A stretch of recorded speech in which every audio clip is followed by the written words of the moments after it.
heat, forever on fire. ದೋಸ್ತಿ ಪಾದಯಾತ್ರೆಗೆ ಕಾಂಗ್ರೆಸ್ ನಾಯಕರು ಟಕ್ಕರ್ ಕೊಡುವಂತಹ ಕಾರ್ಯಕ್ರಮಗಳನ್ನು ಮಾಡ್ತಾ ಇದ್ದಾರೆ. ಇವತ್ತು ಮಂಡ್ಯದಲ್ಲಿ ಬೃಹತ್ ಸಮಾವೇಶ ಇದೆ ನೋಡಿ. ರಾಮನಗರದಲ್ಲಾಯಿತು, ಬಿಡದಿಲಾಯಿತು, ಮದ್ದೂರಲ್ಲಾಯಿತು, ಈಗ ಮಂಡ್ಯ. ಬಿಜೆಪಿ ಮತ್ತು ಜೆಡಿಎಸ್ ಪಾದಯಾತ್ರೆಗೆ ಕೈ ನಾಯಕರ ಕೌಂಟರ್ ಅಟ್ಯಾಕ್ ಇದು. ಮಂಡ್ಯದಲ್ಲಿ ಬೃಹತ್ ಜನಾಂದೋಲನ ಸಮಾವೇಶ ಇದೆ. ಲಕ್ಷಾಂತರ ಸಂಖ್ಯೆಯಲ್ಲಿ ಕಾರ್ಯಕರ್ತರು ಆಗಮಿಸ್ತಾರೆ.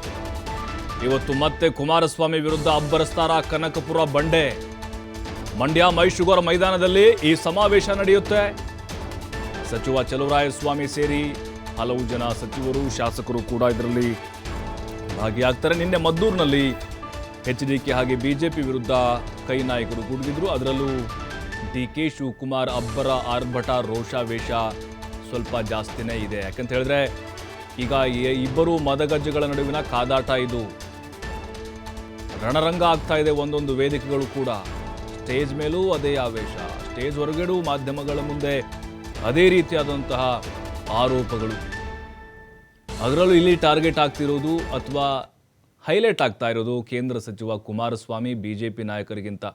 ಕಾಂಗ್ರೆಸ್ನಲ್ಲಿ DK ಶಿವಕುಮಾರ್ ನಿನ್ನೆಯ ಒಂದು ಸಮಾವೇಶದಲ್ಲೂ ಕೂಡ ಸವಾಲುಗಳನ್ನು ಹಾಕಿದ್ರು. DK ಶಿವಕುಮಾರ್ ಕೇಂದ್ರ ಸಚಿವ HD ಕುಮಾರಸ್ವಾಮಿ ಅವರಿಗೆ, ಬಿಚ್ಚಿಡ್ತೀಯಾ ಬಿಚ್ಚಿಡು, ನಾನು ದಾಖಲೆಗಳನ್ನು ತೆಗೆದಿರ್ತೀನಿ, ಏನೇನು ಹಗರಣ ಆಗಿದೆ, ಎಷ್ಟೆಷ್ಟು ಎಕರೆ ಕೊಳ್ಳೆ ಹೊಡೆದಿದ್ದೀರಿ, ಎಲ್ಲೆಲ್ಲಿ ಆಸ್ತಿ ಮಾಡಿದ್ದೀರಿ, ಎಷ್ಟು ಹಗರಣಗಳಾಗಿದ್ದಾವೆ ಅಂದರೆ ಒಬ್ಬರ ಮೇಲೊಬ್ಬರು ಆರೋಪ ಪ್ರತ್ಯಾರೋಪಗಳನ್ನು ಮಾಡ್ತಾ ಹೋಗ್ತಾ ಇದ್ದಾರೆ. ಕುಮಾರಸ್ವಾಮಿಯವರು ಕೂಡ ಅದಕ್ಕೆ ಪ್ರತಿ ಸವಾಲುಗಳನ್ನು ಹಾಕ್ತಾ ಹೋಗ್ತಾ ಇದ್ದಾರೆ. ಅವರ ಒಂದು ಪಾದಯಾತ್ರೆಯಲ್ಲಿ DK ಶಿವಕುಮಾರ್ ಅವರು ಕೂಡ ಅಷ್ಟೇ. ಈಗ ನಾವು ಅವರ ಹೇಳಿಕೆಗಳನ್ನು ಗಮನಿಸಿದ್ವಿ. ಕಳೆದ 3-4 ದಿನಗಳಿಂದ ನೋಡ್ತಾ ಇದ್ದೀವಿ. ಇಲ್ಲಿ DK ಶಿವಕುಮಾರ್ ವರ್ಸಸ್ ಕುಮಾರಸ್ವಾಮಿಯವ್ರ ನಡುವೆ ಮಾತಿನ ಮಲ್ಲ ಯುದ್ಧ ನಡೀತಾ ಇದೆ ನೋಡಿ. ಇದಕ್ಕೆ ಪರ್ಯಾಯವಾಗಿ ಜನಾಂದೋಲನ ಕಾರ್ಯಕ್ರಮ ಇದನ್ನ ಯಾಕೆ ಹಮ್ಮಿಕೊಂಡಿದ್ದಾರೆ ಅಂತ ಹೇಳಿದ್ರೆ, BJP JDSನವರು ಆ ಪ್ರದೇಶಕ್ಕೆ ಹೋಗೋದಕ್ಕಿಂತ ಮೊದಲೇ ಕಾಂಗ್ರೆಸ್ಸಲ್ಲಿ ಒಂದು ಕಾರ್ಯಕ್ರಮ ಮಾಡಿ BJPಯ ಹಗರಣಗಳನ್ನು ಜನರಿಗೆ ತಲುಪಿಸೋದು, ಈ ಒಂದು ಪ್ಲ್ಯಾನನ್ನು ಕಾಂಗ್ರೆಸ್ ನಾಯಕರು ಹಾಕ್ಕೊಂಡಿದ್ದಾರೆ. ಇದು ಮೈಸೂರುವರೆಗೂ ಕೂಡ ನಡೆಯುತ್ತೆ. ಈಗ ನೋಡಿ, BJP ಮತ್ತು JDSನ ಒಂದು ಪಾದಯಾತ್ರೆ ರಾಮನಗರ ಹೋಗೋಕ್ಕಿಂತ ಮುಂಚೆ ಕಾಂಗ್ರೆಸ್ ಆಲ್ರೆಡಿ ಸಮಾವೇಶ ಮಾಡ್ತು. ಈಗ ನೆಕ್ಸ್ಟ್ ಮದ್ದೂರು, ನಿನ್ನೆ ಮದ್ದೂರಲ್ಲಿ ಮಾಡ್ತು, ಈಗ ಅವರು ಮದ್ದೂರು ರೀಚ್ ಆಗ್ತಾರೆ. ಈಗ ಮಂಡ್ಯ, ಈಗ ನೆಕ್ಸ್ಟ್ ಮಂಡ್ಯಕ್ಕೆ ರೀಚ್ ಆಗ್ತಾರೆ. ಅದಕ್ಕಿಂತ ಮುಂಚೆ BJP ಸರ್ಕಾರದ ಭ್ರಷ್ಟಾಚಾರಗಳ ಪಟ್ಟಿಯನ್ನು ಜನರ ಮುಂದೆ ತೆರೆದಿಡುವಂಥ ಕೆಲಸ ಕಾಂಗ್ರೆಸ್ ನಾಯಕರು ಮಾಡ್ತಾ ಇದ್ದಾರೆ. ಚಲುವರಾಯಸ್ವಾಮಿ ಸೇರಿದಂತೆ ಸಾಕಷ್ಟು ಜನ ಇಲ್ಲಿ ಕುಮಾರಸ್ವಾಮಿ ವಿರುದ್ಧ ಹರಿಹಾಯ್ತಿದ್ರು. ಈಗ ಅದು ಮುಂದುವರಿಯುತ್ತೆ. ಯಾಕಂದರೆ ಇವರೊಂದು ಹೇಳ್ತಾ ಇದೆ, ಇವರೊಂದು ಕೌಂಟ್ರು, ಅಲ್ಲಿಂದ ಮತ್ತೆ ಪ್ರತಿ ಕೌಂಟ್ರ್ಗಳು ಬರ್ತಾನೆ ಇದೆ. ಹಾಗೆ ಒಂದೊಂದೇ ಸಿಡಿಗುಂಡುಗಳು, ತಮ್ಮ ಕಾಲದಲ್ಲಿ ಆದಂಥ ಹಗರಣಗಳು, ಅದರ ಜೊತೆಗೆ ಎಷ್ಟೆಷ್ಟು ಆಸ್ತಿಯನ್ನು ಮಾಡಿದ್ರಿ. ಜೊತೆಗೆ ಕುಮಾರಸ್ವಾಮಿಯವರು ಕೂಡ ಅಷ್ಟೇ DK ಶಿವಕುಮಾರನ್ನು ಟಾರ್ಗೆಟ್ ಮಾಡಿಕೊಂಡು ಚಿನ್ನ ಅಳಿತಾ ಇದ್ರಂತೆ. ಜೊತೆಗೆ ಈ ರೀತಿ ಕೆಲವೊಂದಿಷ್ಟು ವೈಯಕ್ತಿಕವಾಗಿ ಆರೋಪಗಳನ್ನು ಮಾಡ್ತಾ ಇದ್ದಾರೆ. ರಾಜಕೀಯ ಅಂತ ಹೊರತುಪಡಿಸಿ ಕೆಲವೊಂದಿಷ್ಟು ಪದ ಬಳಕೆನ ನಾವು ನೋಡ್ತಾ ಇದ್ದೀವಿ. ಹಾಗಾಗಿನೇ ಇವತ್ತು DK ಶಿವಕುಮಾರ್ ಯಾವ ರೀತಿ ಆರ್ಭಟಿಸ್ತಾರೆ ಹಾಗಾದರೆ ಮಂಡ್ಯದ ಸಮಾವೇಶದಲ್ಲಿ ಅನ್ನುವಂಥ ಕುತೂಹಲ. ಯಾಕಂತ ಹೇಳಿದ್ರೆ ಚರ್ಚೆಗೆ ಬನ್ನಿ, ಸವಾಲು ಹಾಕಿದ್ದಾರೆ DK ಶಿವಕುಮಾರ್. ಚಾಮುಂಡಿ ಬೆಟ್ಟಕ್ಕೆ ಬರ್ತೀರಾ ಅಥವಾ ಸದನದಲ್ಲಿ ಬಿಡಿ, ಈಗ ಕೇಂದ್ರ ಸಚಿವರಾಗಿದ್ದರೆ ನಿಮ್ಮ ಅಣ್ಣ ರೇವಣ್ಣನನ್ನು ಕಳಿಸ್ಕೊಡಿ ಅಂತ DK ಸವಾಲು ಹಾಕಿದ್ರು ನಿನ್ನೆ. ಮತ್ತಷ್ಟು ಮಾಹಿತಿ ಶಿವಕುಮಾರ್ ಹೇಳ್ತಾರೆ. ಶಿವಕುಮಾರ್, ಈ ಪಾದಯಾತ್ರೆಗೆ ಕೌಂಟರ್ ಜನಾಂದೋಲನ ನಡೀತಾ ಇದೆ, ಬಟ್ ಜಾಸ್ತಿ ಇಲ್ಲಿ ಹೈಲೈಟ್ ಆಗ್ತಿರೋದು DK ವರ್ಸಸ್ ಕೇಂದ್ರ ಸಚಿವ ಕುಮಾರಸ್ವಾಮಿಯವರ ಮಾತಿನ ಮಲ್ಲ ಯುದ್ಧ. ಅದೇ ಆರ್ಭಟ, ಅದೇ ರೋಷಾವೇಶ DK ಶಿವಕುಮಾರ್ ಅವ್ರದ್ದು ಇವತ್ತು ಮುಂದುವರಿಯುತ್ತಾ ಅನ್ನೋದು ಮಂಡ್ಯದಲ್ಲಿ. ಖಂಡಿತ ಪ್ರಭು, ಈಗಾಗಲೇ ಬಿಜೆಪಿ ಮೂಢ ಹಗರಣಕ್ಕೆ ಸಂಬಂಧಪಟ್ಟಂತೆ ಮುಖ್ಯಮಂತ್ರಿಗಳ ರಾಜೀನಾಮೆಗೆ ಆಗ್ರಹಿಸಿ ಮೈಸೂರು ಪಾದಯಾತ್ರೆಯನ್ನ ಹಮ್ಮಿಕೊಂಡಿದೆ. ಈಗಾಗಲೇ ಇವತ್ತು 4ನೇ ದಿನಕ್ಕೆ ಕಾಲಿಟ್ಟಿದೆ.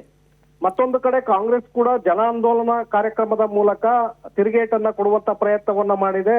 ಬಿಜೆಪಿ JDS ಪಾದಯಾತ್ರೆಗೂ ಮುನ್ನ ಬಿಡದಿಯಿಂದ ಈಗಾಗಲೇ ಬೇರೆ ಬೇರೆ ಕಡೆಗಳಲ್ಲಿ ಕಾರ್ಯಕ್ರಮವನ್ನ ಮಾಡಲಾಗ್ತಾ ಇದೆ. ಚನ್ನಪಟ್ಟಣ, ಬಿಡದಿ, ರಾಮನಗರ, ಮದ್ದೂರು, ಇವತ್ತು ಮಂಡ್ಯದಲ್ಲಿ DK ಶಿವಕುಮಾರ್ ಅವರ ನೇತೃತ್ವದಲ್ಲಿ ಜನಾಂದೋಲನ ಕಾರ್ಯಕ್ರಮ ನಡೀತಾ ಇದೆ. ಅಂದ್ರೆ ಈ ಮೂಲಕ ಬಿಜೆಪಿ ಮತ್ತೆ ಜೆಡಿಎಸ್ ನ ಹಗರಣಗಳನ್ನ ಬಯಲಿಗಿಡುವಂತ ಒಂದು ಪ್ರಯತ್ನವನ್ನ ಕಾಂಗ್ರೆಸ್ ನಾಯಕರು ಕೂಡ ಮಾಡ್ತಾ ಇದ್ದಾರೆ. ಜನಜಾಗೃತಿಯನ್ನ ಮಾಡುವಂತ ಒಂದು ಕೆಲಸವನ್ನು ಕೂಡ ಮಾಡ್ತಾ ಇದ್ದಾರೆ.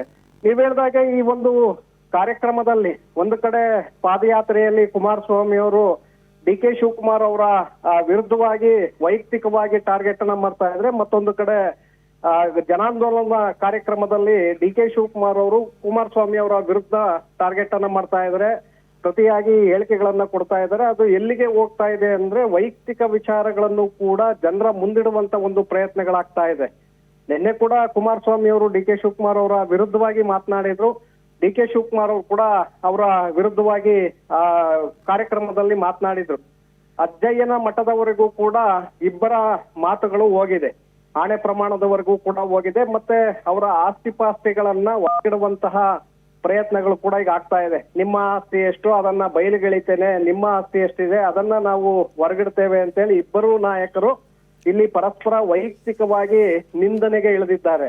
ಇವತ್ತು ಕೂಡ ಮಂಡ್ಯದಲ್ಲಿ ಅದು ಮುಂದುವರಿಯುವಂತ ಸಾಧ್ಯತೆಗಳಿದೆ. ಒಂದು ಕಡೆ ಕುಮಾರಸ್ವಾಮಿ ಅವರು ಆರ್ಭಟವನ್ನ ಮಾಡಿದ್ರೆ, ಮತ್ತೊಂದು ಕಡೆ ಮಂಡ್ಯದಲ್ಲಿ ಡಿ ಕೆ ಶಿವಕುಮಾರ್ ಅವರು ಕುಮಾರಸ್ವಾಮಿ ಅವರ ವಿರುದ್ಧವಾಗಿ ಇವತ್ತು ಮತ್ತಷ್ಟು ಆರೋಪಗಳನ್ನ ಮಾಡುವಂತ ಸಾಧ್ಯತೆಗಳು ಕೂಡ ಇದೆ.